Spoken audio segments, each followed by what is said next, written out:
എല്ലാവർക്കും നമസ്കാരം. ഇന്ന് 2026 ഓഗസ്റ്റ് മാസം 13-ാം തീയതി വ്യാഴാഴ്ച. ഇന്നത്തെ ടൈംസ് ഓഫ് ഇന്ത്യ പത്രത്തിൽ തമിഴ്നാട് ഗവൺമെൻറ് ഒരു പരസ്യം കൊടുത്തിട്ടുണ്ട്.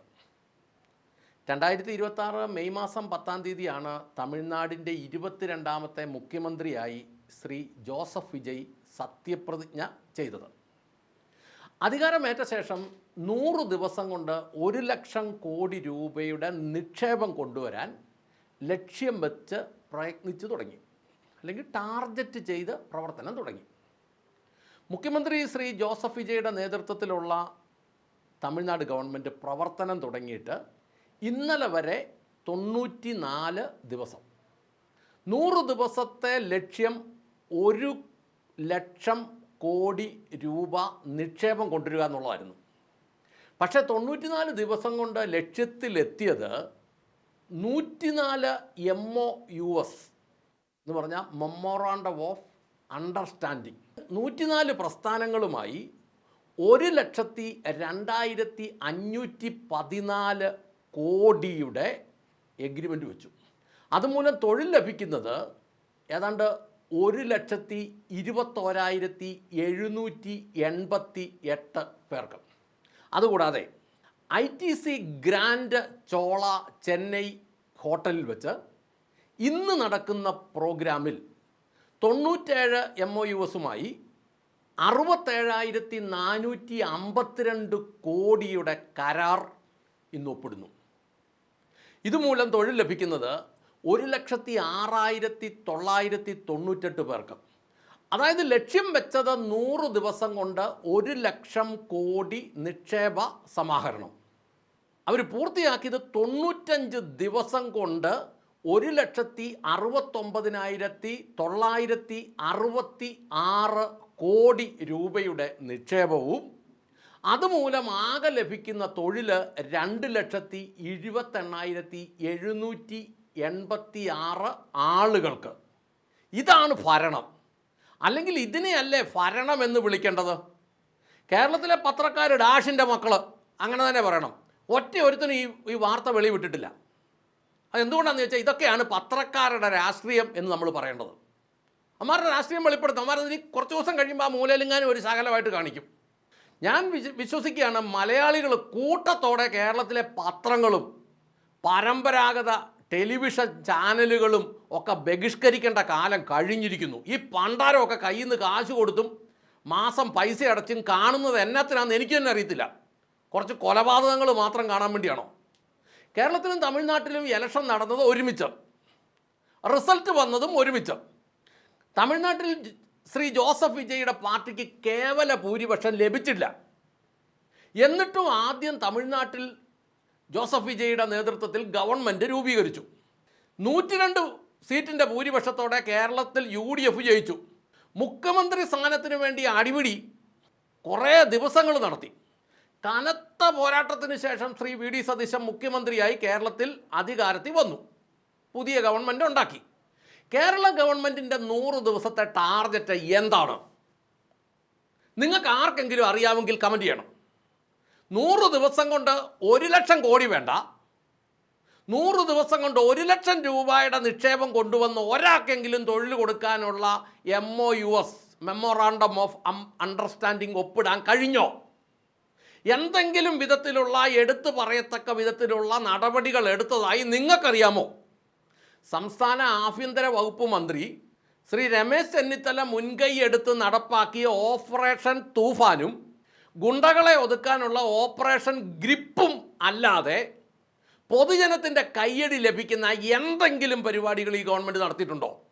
നിങ്ങൾക്ക് ആർക്കെങ്കിലും അറിയാമെങ്കിൽ നിങ്ങൾ അതിനെക്കുറിച്ചൊന്ന് പറയണേ. ഭരണത്തിലേറി ആദ്യത്തെ 2 മാസം കൊണ്ട് നിലവിലുള്ള വരുമാനം കൊണ്ട് തികയാത്തത് കൊണ്ട് 12,000-ൽ താഴെ കോടി രൂപ ലോൺ എടുത്ത് ആവശ്യത്തിൻ്റെ 4 ഇരട്ടിയുള്ള ഗവൺമെൻറ് മെക്കാനിസത്തിനെ തീറ്റിപ്പോറ്റി എന്നല്ലാതെ എന്തെങ്കിലും ഒരു ഭരണ നേട്ടം പറയാമോ? ഇതാണ് കേരളം. ഇതാണ് കേരള ഭരണം. ഒരു പരിധി വരെ പറഞ്ഞാൽ ഇത് തന്നെയാണ് കേരളവും തമിഴ്നാടും തമ്മിലുള്ള വ്യത്യാസം. പണ്ട് മലയാളികൾ പുച്ഛത്തോടെ പാണ്ടികൾ, പാണ്ടിക്കാർ എന്നൊക്കെ വിളിക്കുമായിരുന്നു. ഇപ്പോൾ എന്തായി? ഇപ്പം തമിഴന്മാർ വിളിക്കും ഉന്നത വിദ്യാഭ്യാസമുള്ള മരമണ്ടന്മാർ മലയാളികൾ. ഞങ്ങൾ പണ്ട് കേരളത്തിൽ ചെയ്തിരുന്ന തോട്ടിപ്പണി ഇന്ന് സായിപ്പന്മാരുടെ നാട്ടിൽ പോയി ചെയ്യുന്നവന്മാർ, അല്ലെങ്കിൽ വിദേശത്ത് പോയി ചെയ്യുന്നവർ, അല്ലെങ്കിൽ വിദേശത്ത് പോയി തോട്ടിപ്പണി ചെയ്യുന്ന, ഹോട്ടലുകളിൽ പാത്രം കഴുകുന്ന ഉന്നത വിദ്യാഭ്യാസമുള്ള മണ്ടന്മാർ. 5 വർഷം പിണറായി വിജയൻ്റെ നേതൃത്വത്തിലുള്ള LDF ഗവൺമെൻറ്റിനെ അധികാരത്തിൽ കൊണ്ടുവന്ന മണ്ടന്മാർ. അത് കഴിഞ്ഞ് വന്ന തെരഞ്ഞെടുപ്പിൽ 50 പൈസ കൂടിനകത്ത് 4 കിറ്റ് മേടിച്ചുകൊണ്ട് വീണ്ടും അയാളെ അധികാരത്തിൽ കൊണ്ടുവന്ന മരമണ്ടന്മാർ. കേരളം മദ്യത്തിൻ്റെയും മയക്കുമരുന്നിൻ്റെയും ലോട്ടറിയുടെയും തൊഴിലില്ലായ്മയുടെയും വ്യഭിചാരത്തിൻ്റെയും തോട്ടിപ്പണിയുടെയും കേന്ദ്രമായി മാറിയപ്പോഴും ഒന്നും ചെയ്യാൻ കഴിയാതെ വിഷണ്ണരായി നോക്കി നിന്ന മരമണ്ടന്മാർ. പൊതുജനത്തിൻ്റെ അധ്വാന ഫലമായ നിക്ഷേപങ്ങൾ വിവിധങ്ങളായ തട്ടിപ്പുകളിലൂടെ പാർട്ടിക്കാർ കൈയടക്കിയപ്പോഴും കോപ്പറേറ്റീവ് ബാങ്കുകളിലെ നിക്ഷേപങ്ങൾ പാർട്ടിക്കാർ കൂട്ടത്തോടെ തട്ടിപ്പറിച്ചപ്പോഴും ഒന്നും ചെയ്യാൻ കഴിയാതെ മിഷ്കുസിയാന്നും പറഞ്ഞ് മിഴിച്ചു നിന്ന ഭൂലോക മരമണ്ടന്മാർ. 10 വർഷത്തെ ഭൂലോക മണ്ടത്തരങ്ങൾക്ക് ശേഷം 102 സീറ്റിൽ UDFനെ അധികാരത്തിലെത്തിച്ചു. എന്ത് ചെയ്യണമെന്നറിയത്തില്ലാത്ത, വെളിവും വെള്ളിയാഴ്ചയില്ലാത്ത ഒരു സംഘം മന്ത്രിമാർ. ഒരു ഉദാഹരണം പറയാം. ഈ അടുത്ത വലിയ മഴയ്ക്ക് പൂഞ്ഞാർ പയ്യാനിത്തോട്ടം എന്ന് പറയുന്ന സ്ഥലത്ത് ഉരുള് പൊട്ടി 2 പേര് മരിച്ചു. ആ പ്രദേശം മുഴുവൻ കൊണ്ടുപോയി വെള്ളം. മന്ത്രി വന്ന് സന്ദർശിച്ചത് എവിടെയാണെന്നറിയാവോ? ഈരാറ്റുപേട്ട ടൗണിൽ.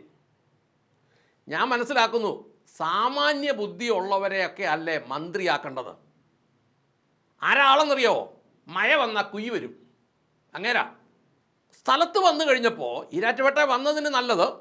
പക്ഷേ എന്നാലും ഇതിൻ്റെ ഉരുളുപൊട്ടലും ആളുകൾ മരിക്കുകയും ഒക്കെ ചെയ്ത ഉറവിടത്തിലും കൂടെ ഒന്ന് പോയി കാര്യങ്ങൾ കാണുകയും ഗ്രഹിക്കുകയും ചെയ്യണമെന്നൊരു മന്ത്രി, സാമാന്യ വിവരമുള്ളവൻ, അയാൾ അത്രയും ചെയ്യേണ്ടതല്ലേ? ഇവിടം വരെ വന്നപ്പോൾ കൂടി വന്നാൽ ഒരു 15 കിലോമീറ്ററൂടെ പോയാൽ പോരെ അങ്ങേയറ്റം, അല്ല അത് താഴെ കിലോമീറ്റർ പോയാൽ പോരെ. എന്നതാന്നാ പറയുന്നത്? വേറൊരു മന്ത്രി പറയുന്നത് കേട്ടു, സോഷ്യൽ മീഡിയയിൽ കിടന്ന് അലറുന്നത് പോലെ അല്ല കാര്യങ്ങൾ. പിന്നെ എങ്ങനെയാ കാര്യങ്ങൾ? കേരളത്തിലെ പല ഹോട്ടലുകളിലും നടന്നുകൊണ്ടിരിക്കുന്നത് പോലെയാണോ കാര്യങ്ങൾ? ആർക്കും ഒന്നും അറിയത്തില്ല എന്നൊന്നും മന്ത്രി ധരിക്കരുത്. ആളുകൾക്കൊക്കെ എല്ലാ കാര്യങ്ങളും അറിയാം. കേരളം മാറി മാറി ഭരിച്ചു മുടിച്ച ഈ 2 മുന്നണികളും ആണ് ഇന്ന് കേരളത്തിൽ ജീവിക്കുന്ന ഓരോ യുവജനങ്ങൾക്കും ഇവിടെ ജനിച്ചത് ശാപമായി പോയി എന്ന് അവർ വിചാരിക്കാൻ ഇടയാക്കിയത്. കേരളത്തിൽ എന്തുകൊണ്ട് തമിഴ്നാട്ടിലെ പോലെ ഒരു പുതിയ 3ാം മുന്നണി ചിന്തിച്ചുകൂടാ? ഞാൻ പറയുന്നത് BJP നയിക്കുന്ന NDA മുന്നണിയെക്കുറിച്ചല്ല. തമിഴ്നാട്ടിലെ DMKയും AIDMKയും BJPയെയും ഒക്കെ മലർത്തി അടിച്ചിട്ടാണ് വിജയുടെ നേതൃത്വത്തിൽ ഒരു ഗവൺമെൻറ് അധികാരത്തിൽ വന്നത്. അതിൻ്റെ ഗുണം ഇപ്പോൾ അവിടുത്തെ ജനങ്ങൾ അനുഭവിക്കുന്നു.